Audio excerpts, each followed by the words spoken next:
एक सेमिनारी में जहाँ फ़िलासफ़ी, थियोलॉजी और बाइबल वगैरह मेरे जैसे ब्रदर लोगों को सिखाते हैं, वहाँ एक नए प्रोफेसर बाइबल सिखाने के लिए आए।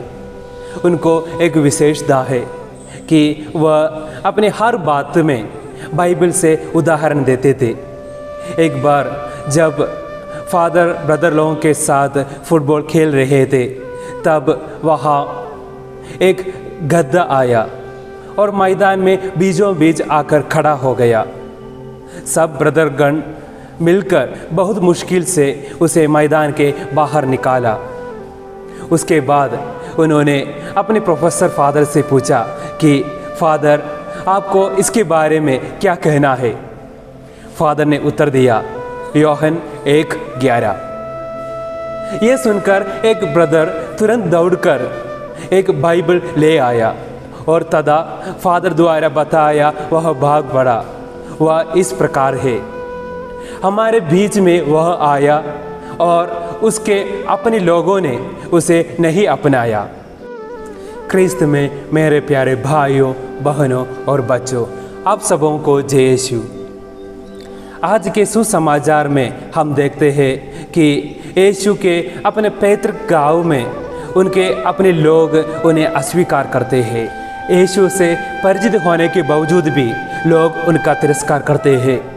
लोगों को स्वर्गराज की ओर लाने आए यीशु को धर्मगुरु और फरीसी कई बार अपनी जाल में फंसाने और रास्ते से हटाने के नए नए तरीके ढूंढते हम देखते हैं। इस अस्वीकार की घटना और मानव की इस अस्वीकार की स्वभाव हम बाइबल की शुरुआत से ही देखते हैं। आदम और हव्वा ने अच्छाई और बुराई का ज्ञान प्राप्त करने के लिए ईश्वर या अपने सृष्टिकर्ता को त्याग दिया। सोदोम और गोमेरा के लोग प्रभु को त्याग दिया। ईश्वर के बड़े बड़े चमत्कारों को अपनी आंखों से देखने के बावजूद भी इस्राएलियों ने ईश्वर को अस्वीकार किया। पुराने विधान में हम देखते हैं कि ईश्वर को त्यागने के कारण लोगों को सजा भी मिलती रहती है।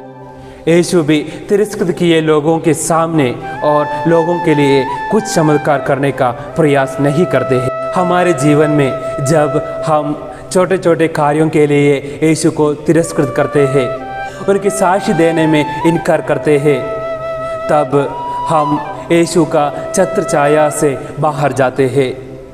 और सुसमाचार में हम देखते हैं कि लोगों के तिरस्कृत स्वभाव प्रभु के काम में कोई बाधा नहीं डाल पाया। प्रभु ने दूसरे प्रांत में जाकर अपना काम को जारी रखा। दूसरे लोगों के अस्वीकारता को हमने कई बार अपने जीवन में महसूस किया है। हमारी बातों को, मेहनत को, सोच विचार को दूसरे लोगों ने तिरस्कृत किया ही होगा। आज का सुसमाचार हमारे लिए ये सीख देता है कि लोगों द्वारा अस्वीकार किए जाने एवं तिरस्कृत होने के बावजूद भी हमें हिम्मत नहीं हारना चाहिए। हमें इस पर ज़्यादा परेशान होने की ज़रूरत भी थोड़ी नहीं है। हमारे प्रभु ने अपने जीवन काल में यह सब सहन किया है।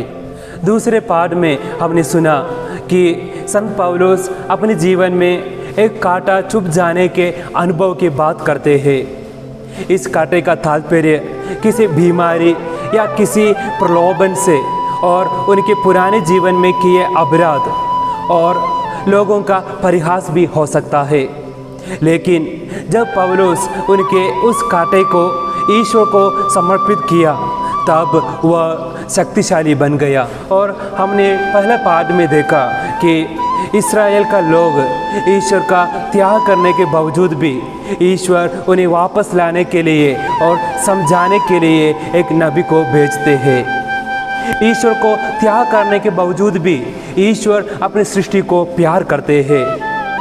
यीशु को क्रूस पर मार डालने के बावजूद भी वह उन सैनिकों के लिए प्रार्थना करते हैं। प्यारे भाइयों और बहनों, आज हम उन लोगों को याद करें जिन्होंने हमें ठुकराया है, निंदा की है, और उनके लिए विशेष रूप से प्रार्थना करें। हम ईश्वर से क्षमा मांगे उस संदर्भ में जब हमने ईश्वर को छोड़कर अपनी मर्जी के अनुसार अपने जीवन बिताया है। और हम पिता ईश्वर से इस मिसाल में प्रार्थना करें, पिता, पुत्र और पवित्र आत्मा के नाम पर, आमीन।